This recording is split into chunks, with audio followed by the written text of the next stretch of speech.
Hello there. This is a Chosera 400 grit water stone.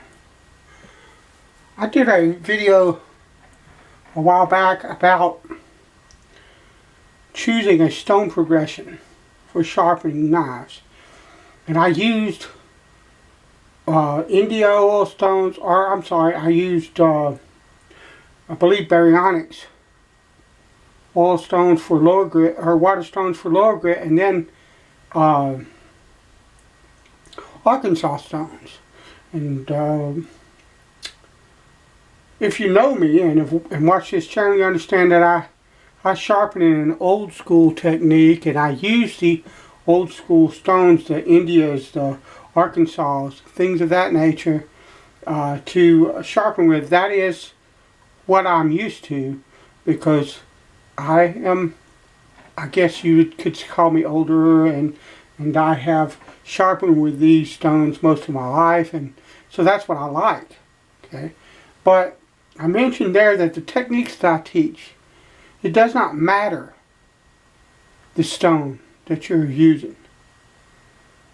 These techniques will work with water stones, they'll work with diamond stones, they'll work with anything you have got.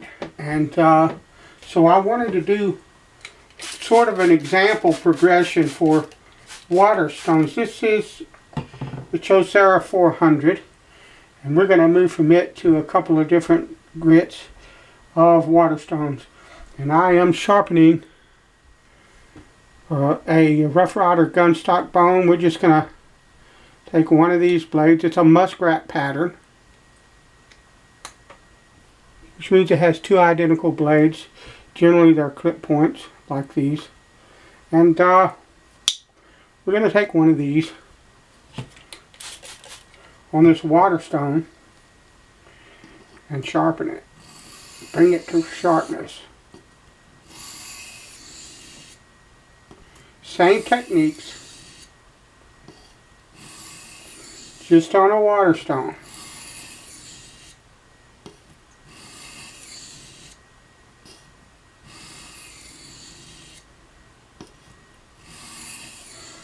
I use water stones a lot for straight razors.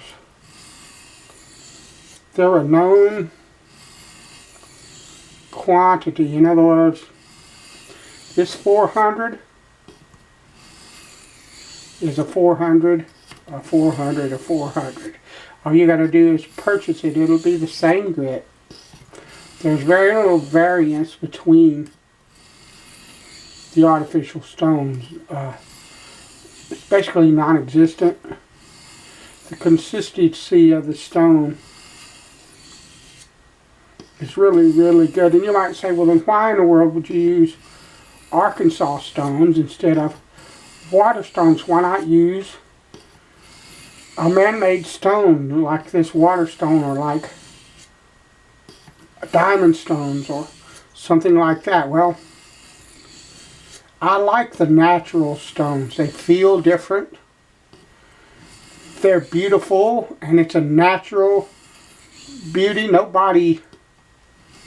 No man created them. They're all unique. They're even unique in their sharpening ability, one from the other, in the same type. In other words, a soft Arkansas, you can find them that are very coarse, and you can find them that are very fine, depending on the stone. You can also find them, you can also take them and prep them in different ways so that they are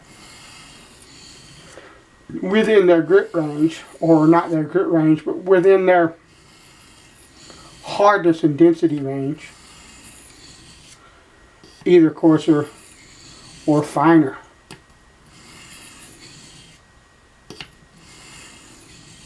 And so there's a lot to like about them.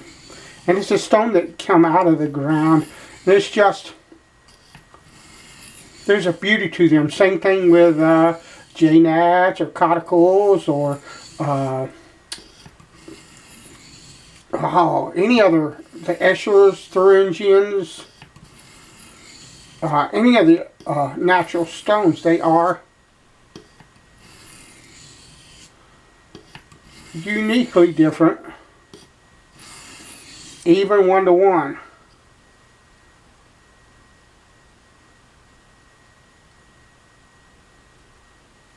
So, you know, that's the difference in why I like them. Even like with straight razors, I come to an 8K or a 12K. I have a Nano 12K, which is considered by many to be a fine finishing stone for a straight razor, and it does a good job, but it don't feel like my natural edges. You know, for natural finishers, you know, I tend to use, for finishers on straight razors, I tend to use natural stones, and it's just something that I like. And so, but there are a lot of different ways to sharpen a knife, a lot of different types of stones, a lot of options out there, and you will see water stones employed a lot.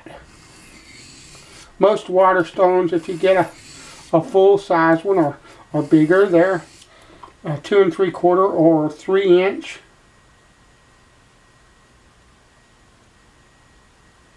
Beginning to form a burr. Wide. And most of them, like I said, if you get a full-size water stone, they're about 1 inch thick, somewhere like that. Just a big honking stone, and something to say for that as well, particularly when you sharpen things like big kitchen knives and stuff like that. I tend to sharpen my kitchen knives more on water stones than anything else, although I do sharpen them on oil stones on occasion. A lot of it, to me, is just what I'm in the mood for at the time. That's one of the nice things about having the different stones, is if you want to. Now, here's something I want to show you. I don't know if you'll pick it up or not. If you look at this blade, and I have to turn it in the light where I can see it, because how you see it and how I see it is different. But if you see right in here, it's shiny, then it's dull, then it's shiny again. Okay, that's an imperfection. It's actually right here. That's an imperfection in the bevel of the knife when the gentleman or lady that did the sharpening, the initial sharpening of this knife, sharpened it. And that's something that is common. It's common even with very expensive knives, and it's one of the reasons that I encourage you, even if the knife already has a scalding edge on it, look at that bevel and see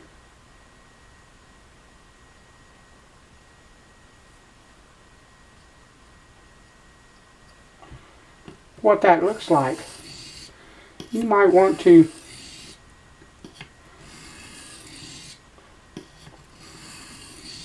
clean that bevel up. Now what I'm going to do is the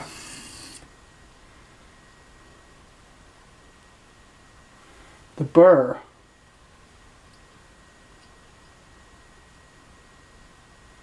on this blade is only to about here, so I'm going to work on this. I can also see there's a little bit of unevenness from this end to this end. I want to try to straighten that out.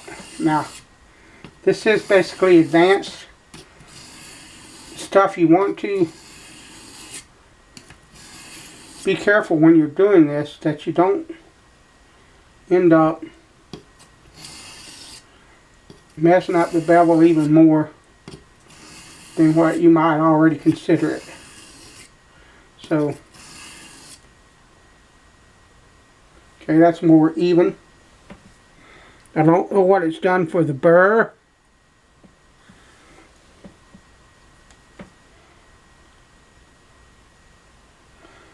But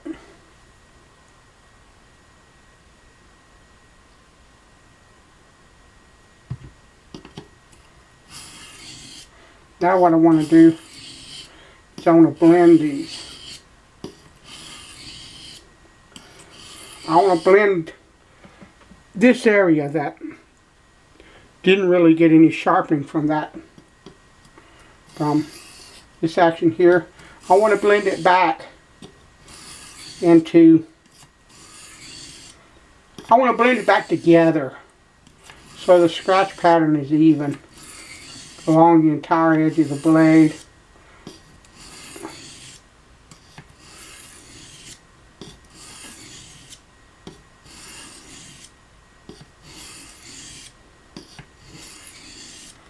Alright.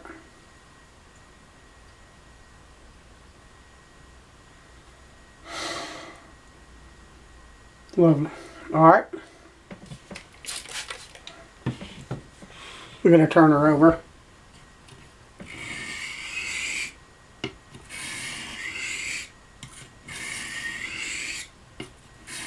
And do the other side.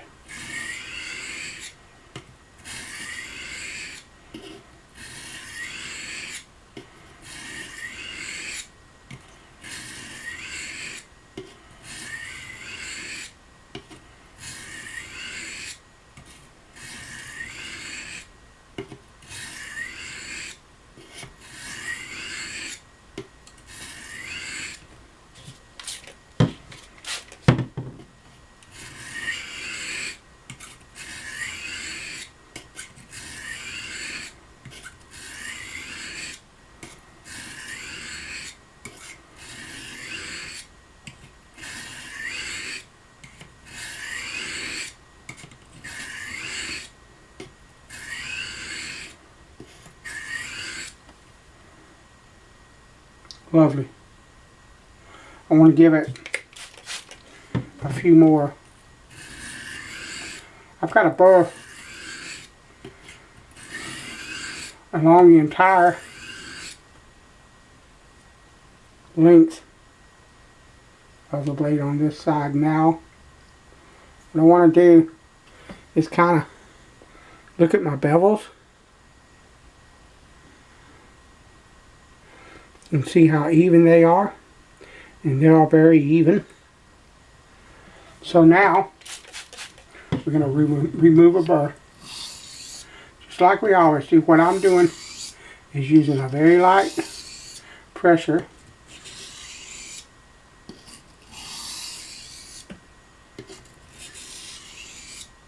to remove that burr and make this edge ready for refinement or honing.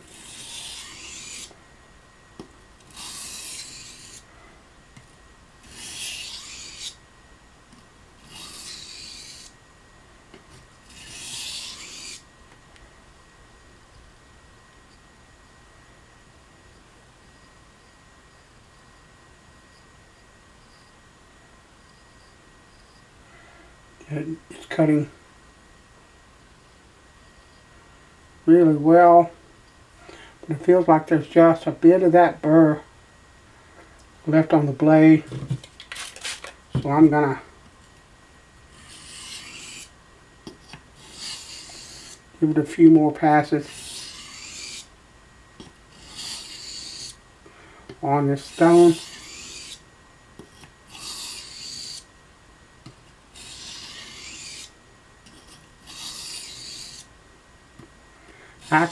I could do this with diamonds. Same thing. Just Just the sharpening media is a bit different. That's basically the point of it. And I want to give you like an example progression of water stones. You might consider this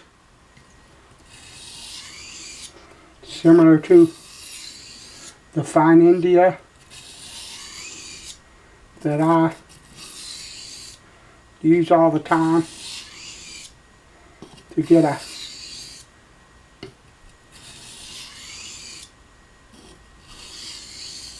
a good initial edge, an edge that you can build on. Alright.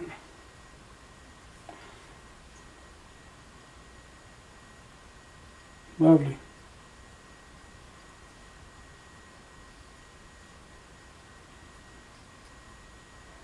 Okay. Now, I'm going to take this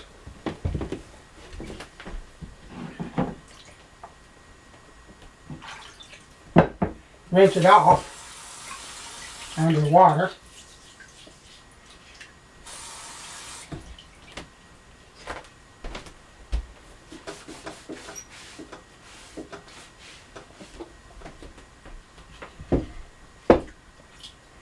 And we're going to move now to a Suhiro 1200. Not 12K, 1200. You can consider this basically the Arkansas stone, the soft Arkansas in my standard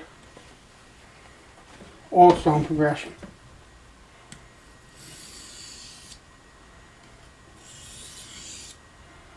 And truth be told, just like the soft Arkansas, I could take this edge right here off of this stone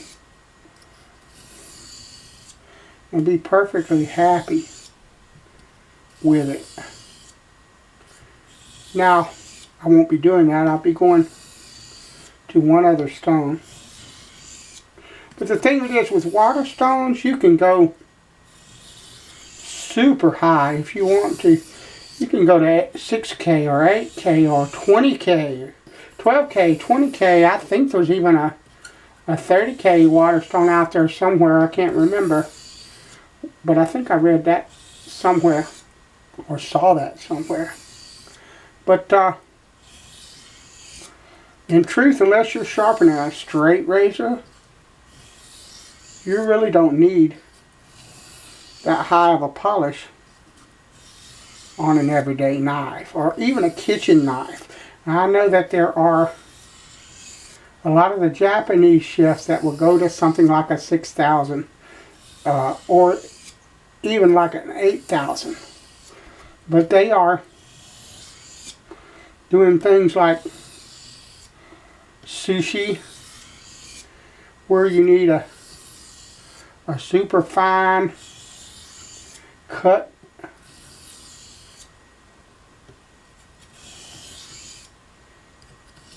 For most kitchen knives, to be quite honest with you, the edge off of this stone would be way more than enough.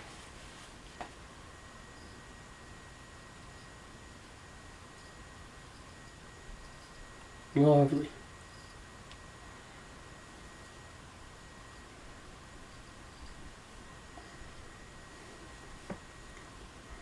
You don't really need anything more. But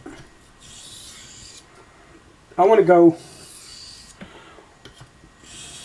one more higher, just to, you know, something that I would say might represent a hard Arkansas or something approaching a black, when in reality none of the grits. A lot of times with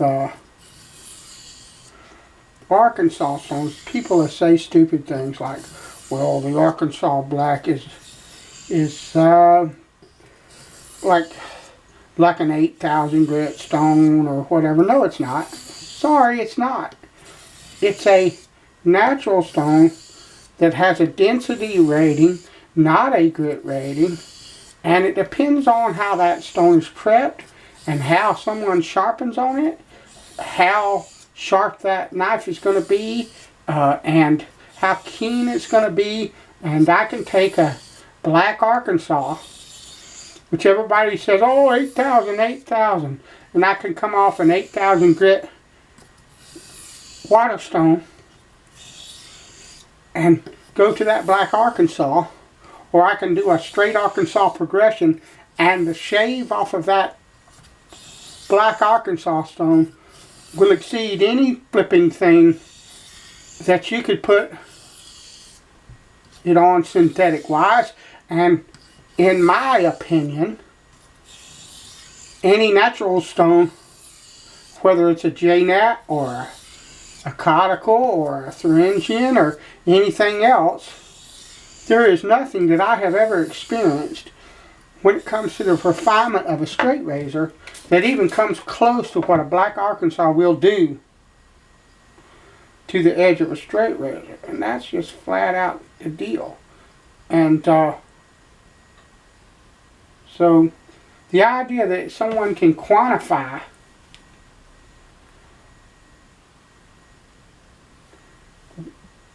what a black Arkansas is like in a grit range, or a soft Arkansas, or any other natural stone, whether we're talking a J-nat, a Thuringian, or anything else, that the idea that you can do that is a load of horse manure.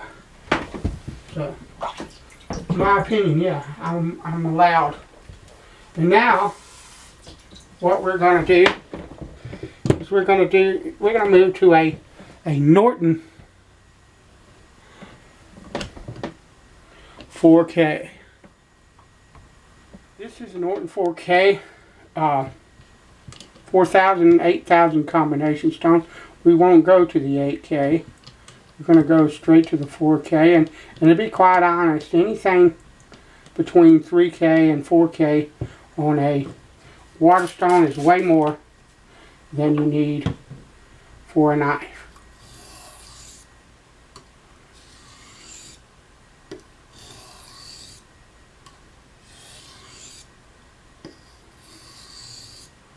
Now, I could go to the 8K. I've said it before. A lot of times, I will go to a really high grit stone or a really high polished stone like a black Arkansas, just because I want to hone on that stone. And it's got nothing to do with whether or not I think the knife or the edge needs it, and everything to do with the fact that I just want to sharpen on that stone. So, but then again, here's the thing. Everybody has their own preferences, their own things that they like when it comes to sharpening. And my opinion might not be your opinion, and your opinion might not be my opinion.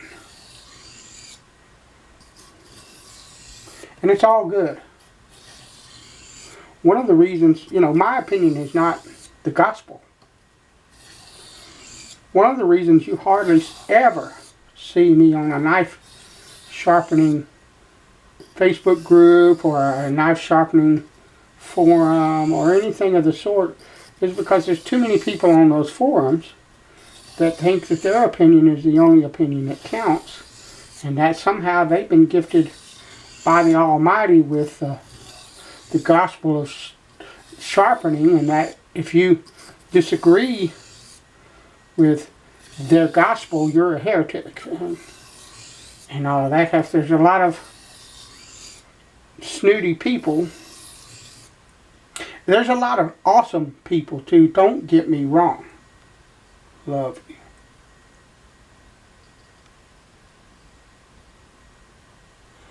There's a lot of awesome people in those forums as well. And that's a fact. And I know a few of them. And I'm proud to call them my friend. But I don't do it. Here's the thing. The goal of this channel, the goal of this playlist, is to teach people that don't know how to sharpen and get a sharp edge, and to help them to present ideas and options so that they can grow as a sharpener and find a way to choose their own path.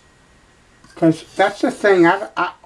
You know, the techniques I teach and stuff, I teach them because I think they're the best way to learn to sharpen and the best way to get an edge on a knife or anything else that I might be sharpening. But I want you to grow beyond.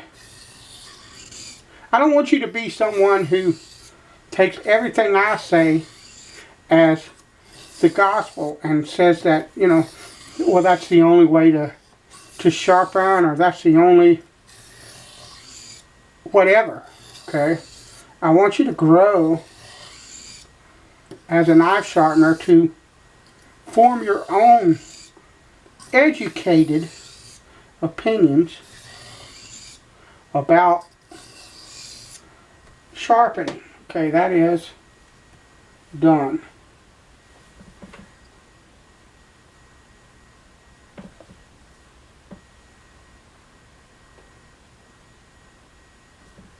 What we're going to do now, I mean, that's the goal, that's the purpose, is that you would grow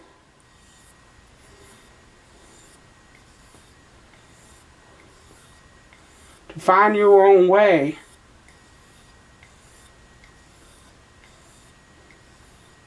and what works for you.